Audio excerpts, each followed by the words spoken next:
बिस्मिल्लाहिर्रहमानिर्रहीम। अस्सलामुअलैकुम। Welcome to online classes in North City Public Secondary School and Girls College. Students, आज जो हम लोग सब्जेक्ट पढ़ेंगे वो कंप्यूटर का है, जो कि क्लास 6 से रिलेटेड है, जिसका ओवरऑल लेक्चर जो है वो लेक्चर नंबर 7 है।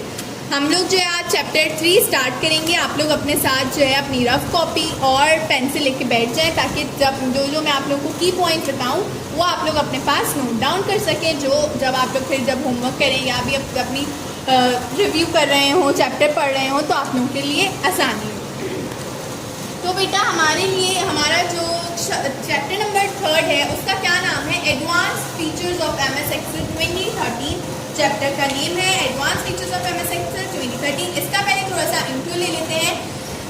Excel 2013 has the facility to fill a data series automatically using the autofill feature. It also has the flash fill feature that recognizes the pattern of data and fills the remaining list accordingly. क्या कह रहे हैं कि Excel 2013 के अंदर ये facility है Excel 2013 में कि वो जो है डेटा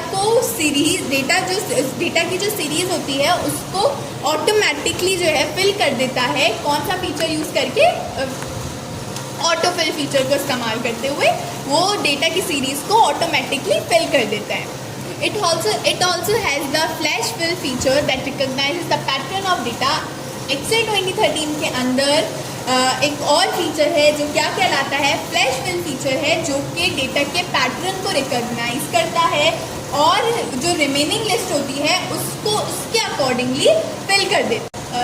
पैटर्न ऑफ डेटा मतलब कि डेटा किस हिसाब का है, जैसे कि अगर उसमें फॉर एग्जांपल जैसे अगर उसमें स्कूल्स नेम लिखे हुए हैं, या तो फिर जैसे कि अब डेज हैं, तो अगर आपने संडे फर्स्ट डे लिख दिया वीक का संडे, उसके बाद वो खुद उसको डेटा को रिकॉग्नाइज करते हुए आगे का डेटा खुद फिल कर देगा। ठीक है बेटा। नेक्स्ट क्या है हमारे पास? Sorting data. Once you have entered the data once you have entered the data in a worksheet, you can also change its order of appearance. आपने जो है एक दफ़ा अपनी जो डेटा जो है वो एक्सेल की वर्कशीट पे एंटर कर दिया, आप उसके बाद डेटा की जो अपीयरेंस है उसको चेंज कर सकते हो, और ये जो प्रोसीजर होता है ये क्या कहलाता है? Sorting data. ठीक है बेटा, ये हम लोग अभी इंट्रोडक्शन ही पढ़ रहे हैं, जो कि आपकी बुक के पेज नंबर 28 के ऊपर है। नेक्स्ट हेडिंग क्या है हमारे पास? Filtering data. You can also filter data. आप डेटा को फिल्टर भी कर सकते हो। फिल्टर डेटा, जब फिल्टर का क्या मतलब होता है? डेटा को फिल्टर करना क्या होता है? क्या करता है डेटा? जो डेटा आप देखना नहीं चाहते हो, मतलब आप चाहते हो कि आपकी वर्कशीट पे शो ना हो, फिल्टर डेटा उसको क्या कर सकता है? हाइड कर सकता है और ब्लॉक कर सकता है। ठीक है बेटा। नेक्स्ट हमारे पास टॉपिक क्या है? Conditional formatting.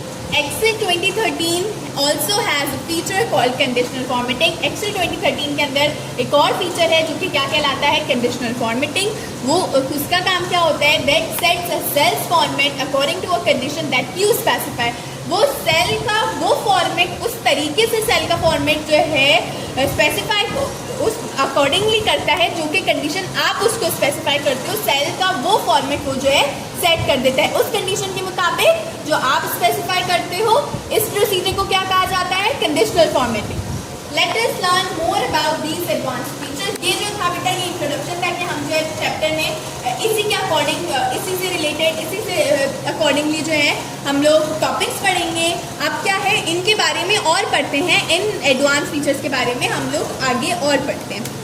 अब ये जो हम लोग पेज नंबर 29 पे आप लोग की हेडिंग है ऑटोफिल, वो पढ़ते हैं।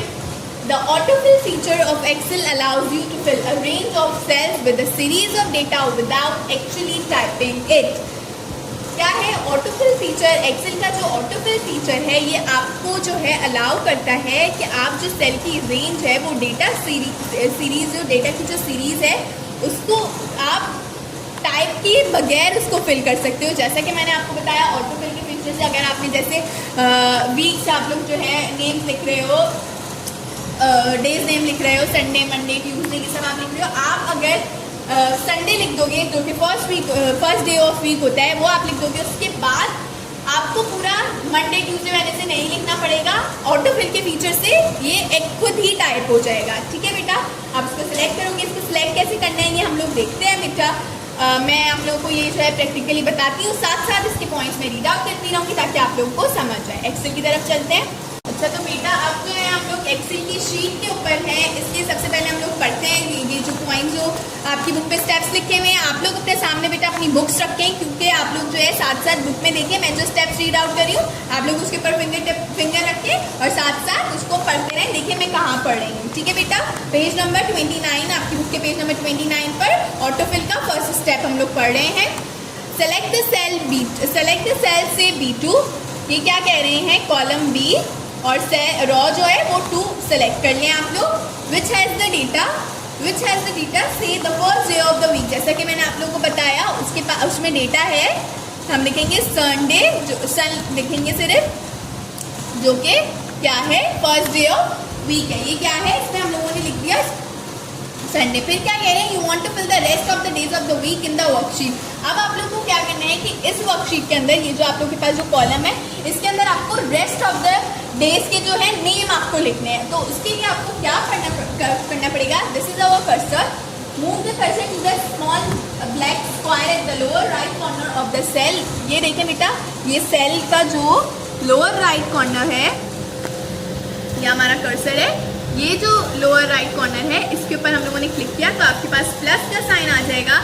इधर से जो है आप लोग इसको ड्रैग करें,